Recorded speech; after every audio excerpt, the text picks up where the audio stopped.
A scientist from a future 200 years ahead of our own sites alone in an abandoned high-tech city, asking himself this very question. How did we get here? Well, let's start at the beginning. Let's begin with a man named James who was in his late 30s. James worked as a long-haul trucker. It was a job he had done for most of his adult life. And he didn't particularly enjoy it, but it paid the bills. It was just another Tuesday afternoon when James got a phone call from someone at the Cryonics Institute, an organization that specializes in freezing people who want to be brought back to life in the future. They were offering James $100,000 to be part of a test where he would be frozen and then woken up in 10 years' time. James immediately said yes. James turned out to be a perfect candidate for the experiment. Not only was he young and healthy, he also had no dependents and no family. This meant they wouldn't have to worry about how his decision to participate would affect others. On the day of the experiment, James felt a mix of emotions, excitement, fear, disbelief. But as the cryo-freezing liquid started to flow into his veins, his heart began to race. What had he gotten himself into? At first, everything seemed to be going according to plan. As James was submerged into the liquid nitrogen, he felt a sharp pain. Then everything went black. The Cryonics Institute team checked all their instruments, and they all showed that James' vitals were stable. His breathing slowed to just 2 breaths per minute. His heart was beating so slowly they could barely detect it. His brain activity, well, that was non-existent. He was clinically dead. In the next 10 years, news of the successful freezing and thawing of James would become front-page news around the world. The scientists at the Institute would be hailed as heroes, ushering in a new era in human history. Now let's fast forward to what should have been James's 48th birthday. His cryogenic chamber was wheeled into the Institute's lab, ready to be thawed out. The scientists carefully monitored his vitals as they pumped warm water into his chamber. Soon, the moment they had all been waiting for arrived. James's eyes fluttered open. He looked around confused. Where was he? Why was he strapped to this strange table? Was he in heaven? Then he remembered. He had been frozen. But when he tried to move, he realized something was wrong. His body felt incredibly heavy. As the doctors rushed to his side, James struggled to speak. What happened? He whispered. One of the scientists stammered. James, I don't know. Before James could ask what they meant, the room began to shake violently. Alarms blared as the scientists scrambled for the exits. Run, one of them shouted over his shoulder. The city, it's being evacuated. Confused and scared, James found himself outside, looking at the city for the first time in 200 years.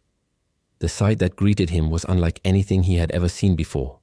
Gleaming metal towers scraped the sky. Flying vehicles zipped through the air, leaving trails of light in their wake. Holographic advertisements flickered on buildings, advertising products and services that James couldn't even begin to imagine. Had he been cryogenically frozen and then transported to the future? If so, how far into the future? He soon discovered the answer. One of the futuristic cars sped past him, its occupants waving frantically out the window. Get away, run, one of them yelled. It's too late for you.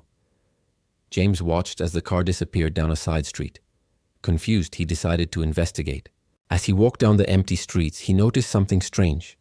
All the shops and businesses were closed, but not a single shutter or door was boarded up. Everything was neat and orderly, like the city had been abandoned in a hurry.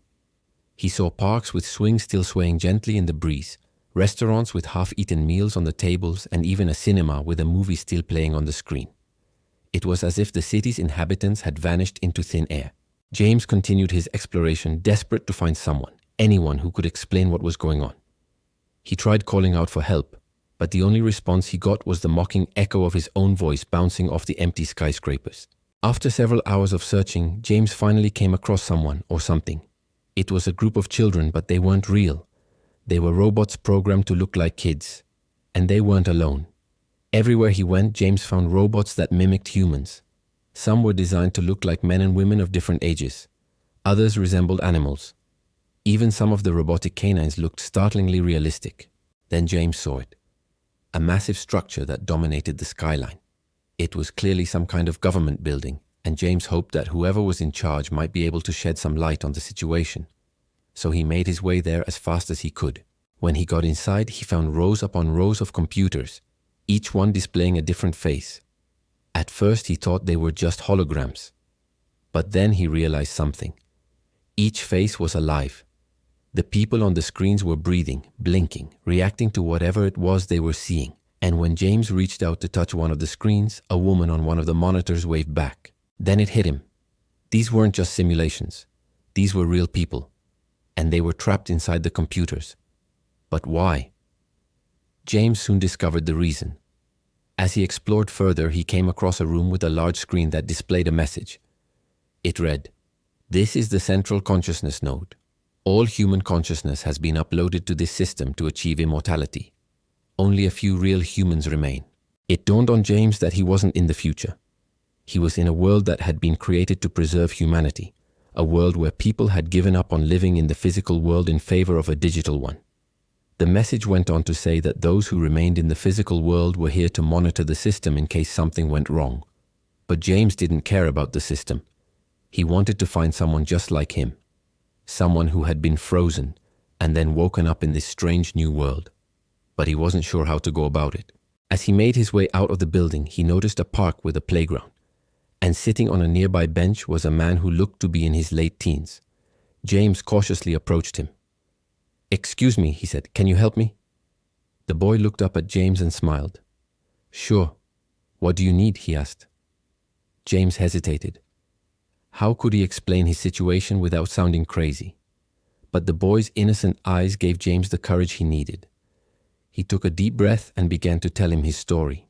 And the boy listened patiently until James finished. When he did, he burst out laughing. "You're not from around here, are you?" he asked between giggles. James frowned. "What do you mean?"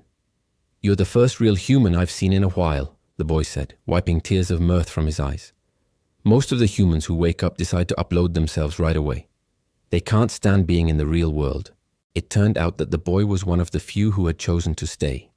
He told James that he had been born in the future and had never known anything different. For the first time since waking up, James felt a sense of hope. Maybe being the last man alive wasn't so bad after all.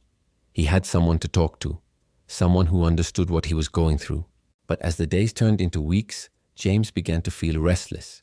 He missed the simplicity of the past, the feel of the sun on his skin, the sound of birds tweeting in the trees. Most of all, he missed the warmth of human touch. One day, James found the central consciousness node and asked to speak to the leader. "I want to upload myself," he said.